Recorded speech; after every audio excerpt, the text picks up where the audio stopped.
lidando com pessoas difíceis. Vamos entender esse conceito. Eu lhe pergunto, alguma coisa acontece, como por exemplo, pessoas irritadas no nosso dia a dia? Pessoas querendo destruir coisas e até outras pessoas? Pessoas mascaradas, se fazendo de amigas? Pessoas tristes por nenhuma razão aparente? Pessoas entusiasmadas e tão entusiasmadas que chegam até a assustar outras pessoas? Enfim, pessoas que só sabem dizer, não funciona. Pessoas ressentidas com o que alguém disse. Enfim, emoções, emoções, emoções, emoções. Eu lembro que uma vez eu virei para uma pessoa e falei, meu amigo, tem luz no fim do túnel. Ele me disse, como assim, Anderson? Eu não vejo nem o túnel. E eu respondi, bem-vindo ao mundo dominado pelas emoções. Esse mundo cheio de desafios, né, que nós temos que vencer e rico de oportunidades também. Uma vez uma pessoa me disse, sabe, eu queria que os meus funcionários tivessem a mesma proatividade que eu tenho. E eu pensei, bom, se eles tivessem a mesma proatividade que ele tem, então, muito provavelmente não seriam seus funcionários, e sim seus concorrentes, né? Mas ainda assim, a ideia são os funcionários e eventualmente eles podem ser de repente mais caros se eles forem melhores ou contratados melhores. A ideia é como é que a gente pode lidar então com essas pessoas e fazê-las fazer o que esperamos que façam. Como que a gente pode ter então um relacionamento altamente produtivo, né? Então vamos lá. Primeiro a gente tem que entender o conceito de paradigma, né? O que é paradigma? Paradigma vem da palavra grega paradigma, que significa modelo, né? Ou seja, uma representação de um padrão a ser seguido, né? Ou seja, uma matriz, né? Uma teoria, um conhecimento, um modelo de métodos e valores, enfim, uma referência inicial. Ou seja, paradigma é uma realidade. Bom, uma realidade, na verdade, é aquilo que alguém percebe e que esteja de acordo com os dados vindos do ambiente ou de outra pessoa ou de um grupo, né? E esta pessoa esteja de acordo com isso. Ou seja, uma realidade nada mais é do que um acordo de percepções, né? Uma realidade é composta de replicação. O que é uma replicação? Quando você percebe alguma coisa do meio, né, você replica isso para o teu modelo de mundo e você entende que é desta forma. Então isso é um paradigma. Ou seja, as pessoas vivem, né, baseadas em certos paradigmas. Quando uma pessoa tem uma realidade diferente, ela enxerga o mundo de uma forma diferente, então ela está enxergando com outro paradigma. Uma pessoa, então, é uma pessoa difícil para alguém quando esta pessoa está seguindo um paradigma diferente deste alguém, né? Bom, mas a gente tem que entender que cada um de nós tem um desejo, ou desejos diferentes, cada um de nós tem as suas próprias necessidades, cada um de nós tem os seus próprios valores. E identificar esses elementos é que faz com que a gente consiga lidar melhor com as pessoas. Afinal de contas, quais são os desejos, quais são as necessidades, quais são os padrões de valores que o outro tem? No momento que você sabe isso, então se torna um tanto quanto mais fácil, ou pelo menos mais simples, lidar com essa pessoa, né? Então vamos entender alguma coisa relativa às emoções, né? Porque as emoções, elas de fato influenciam ou até determinam o comportamento humano. Primeiro vamos entender que nós temos todas elas, né? Todas as emoções. Você sabe o que é ter um entusiasmo, você sabe o que é ter medo, você sabe o que é ter raiva, enfim, eventualmente já sentiu essas emoções, né? Contrariedade, antagonismo, felicidade, conformismo, inconformismo. Então nós temos todas essas emoções, nós sabemos identificá-las. Agora, temos que entender que nós flutuamos pelas emoções de acordo com os nossos próprios conceitos, né? Ou seja, de acordo com os nossos paradigmas, nossa realidade, né? Que pode ser diferente das outras pessoas. Então uma dica é, não espere que o outro tenha a mesma reação que você tem num determinado assunto, porque talvez isso não seja verdade, pelo simples fato de ele ter um outro conceito com relação a esse assunto. Quando você espera que o outro se comporte de uma forma e ele não se comporta dessa forma, Então você se frustra, né? Então a ideia é você entender como é o modelo de vida, ou como é o modelo da realidade do outro, né? Quais são os valores do outro, para que você possa então entender o que poderia entusiasmá-lo, o que poderia entristecê-lo. E pode ser elementos completamente diferentes dos seus.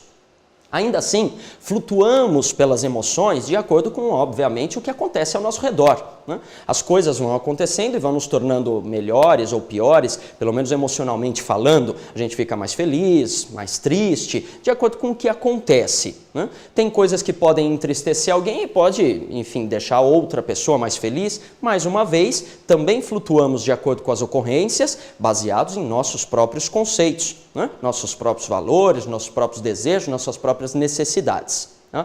Então, vamos criar aqui um pouquinho de realidade. Então, pensa aí, imagina aí, ou se recorde de uma pessoa que você tenha visto em ira, raiva.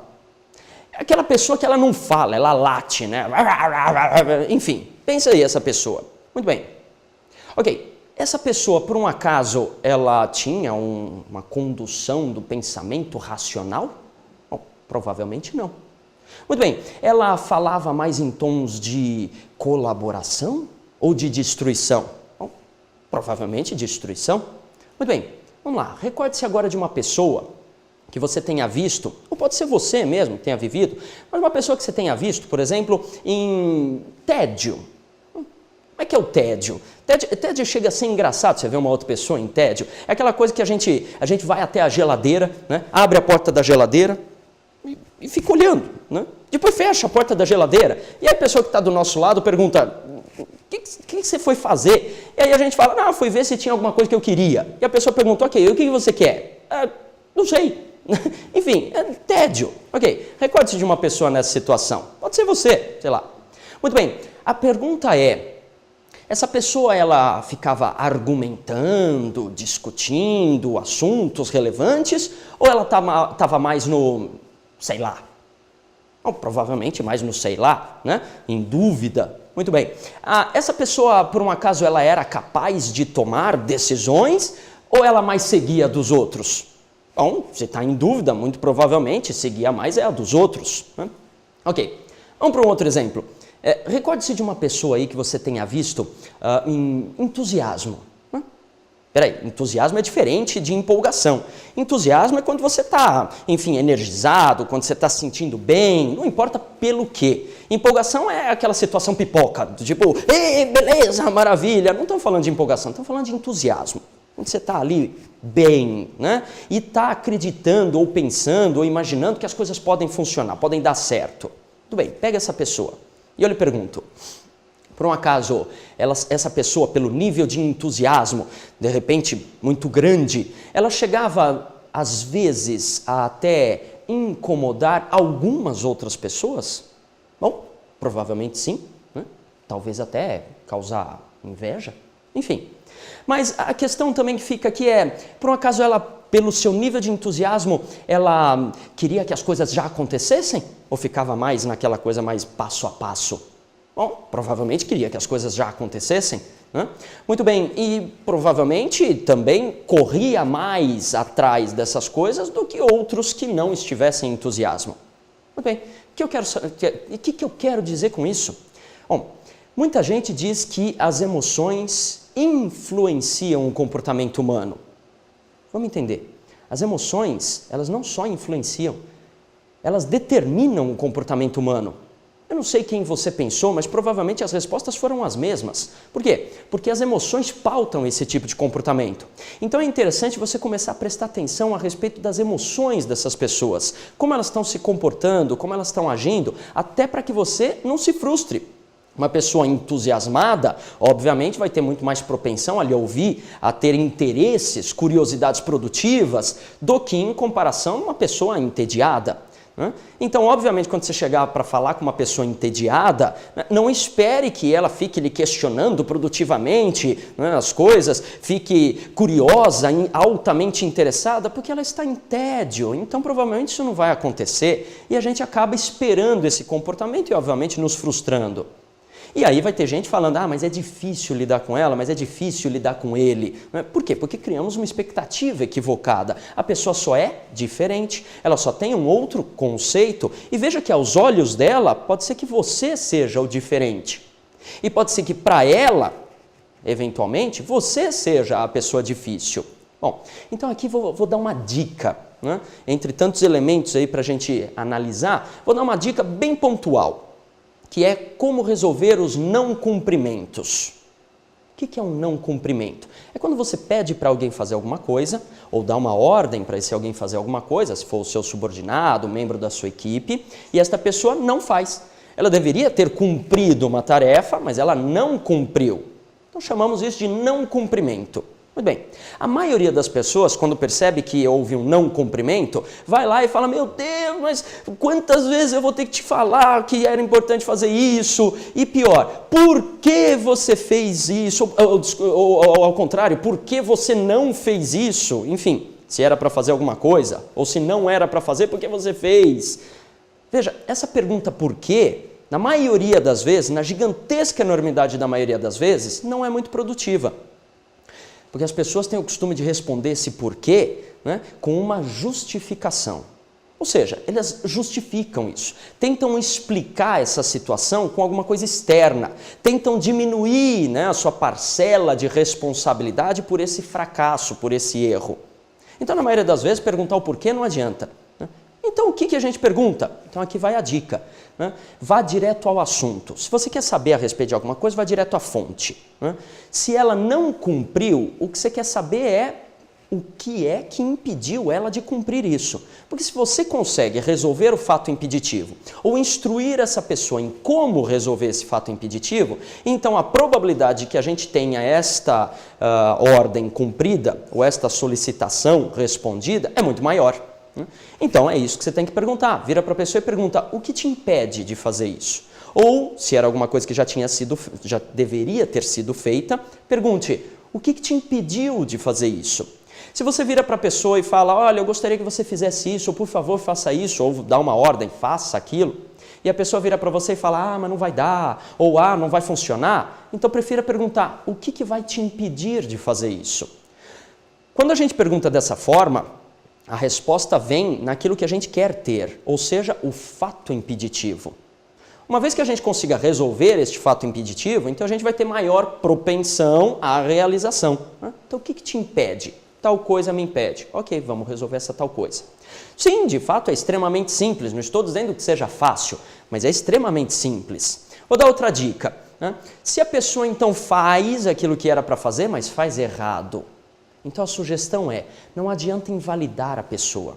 Não adianta virar para a pessoa e falar, você errou, você está errando. Né? Prefira invalidar o erro, o produto final. Então, para ilustrar, por exemplo, se ela tinha que pintar uma parede e a parede ficou ruim, então você não fala, você mal pintou, você não soube pintar a parede, você não sabe pintar a parede. Prefira dizer, a parede não está boa. A parede não está do jeito que eu esperava, porque o erro está no produto final, está na parede. Quando você invalida a pessoa, ela pode flutuar nas emoções e se sentir pior, vai cair nesse nível emocional. Ou seja, a possibilidade de ela, da próxima vez, fazer errado é, na verdade, ampliada. Então a ideia não é essa, a ideia é corrigir a pessoa. Então o que você fala? A parede está ruim, a parede não está bacana, a parede não está do jeito que eu esperava. Agora eu vou te explicar como é que você vai fazer melhor, porque eu acredito que você possa fazer melhor. Bom, talvez a pessoa não se sinta absolutamente bem com isso, mas também não vai se sentir tão mal e vai estar mais aberta a receber a sua instrução. Ok, e se a pessoa fizer a coisa correta? Aí é mais interessante ainda. Se a pessoa fizer a coisa correta, você tem que validar a pessoa, não a coisa. Ou seja, né, por exemplo, nosso filho chega em casa com o boletim. E o boletim está com as notas azuis, ou seja, nota bacana. Então a gente vira, e eu vejo muitos pais fazerem isso, eles viram para o filho e falam, mas que nota bacana, hein? Que boletim bacana. Mas não é o boletim que está bacana, foi ele que fez isso. Então deveríamos fazer este reconhecimento, dar esse elogio para essa criança, né? E falar, ô meu filho, você está mandando bem, você estudou bem. No caso da parede, se a parede foi bem pintada, então a gente não fala que parede bacana, não, a gente vira para a pessoa e fala, você pintou bem, gostei do seu serviço, alguma coisa nesse sentido. Nunca o contrário. Né? Por exemplo, vamos pegar o exemplo aí, a situação aí do filho. O filho chega com uma nota vermelha. E aí, o que eu vejo as pessoas fazendo? Ô filho, você não está sabendo estudar, você não está mandando bem. E a criança vai se sentir mal. Muito bem. E se ela chega com a nota azul? Aí a gente fala, mas que beleza de boletim. Parece que a criança não teve responsabilidade pelo boletim, quando foi ela que fez isso. Então tem que ser exatamente o contrário. Então se ele chega com a nota ruim, a gente fala, a nota não está boa. Papai vai te ajudar a tirar uma nota melhor, vai te ajudar a estudar. Se ele chega com a nota azul, então a gente fala, você mandou bem, você está estudando bem. Nunca o contrário, porque assim as pessoas vão gostar de interagir com você e de até ser corrigidas por você. Então aqui fica a dica, né? Muitas pessoas são difíceis de lidar porque na verdade nós é que estamos impactando negativamente as emoções dela. Então presta atenção nisso, descubra quais são os valores, quais são os desejos, quais são as necessidades, molde um pouco o seu comportamento com relação a isso, porque o propósito é fazer com que nós tenhamos relacionamentos produtivos, fazer com que as pessoas gostem de estar do seu lado, para que você possa se relacionar bem, alcançar seus objetivos, fazê-los alcançar os objetivos e todos terem sucesso, né? Seja no âmbito, seja no aspecto profissional, tanto quanto no social, familiar, afetivo, religioso, cultural e todos os outros aspectos da sua vida. Mais uma vez, não acredite em mim, tenha a sua própria experiência, coloque isso em prática, veja como funciona na tua realidade.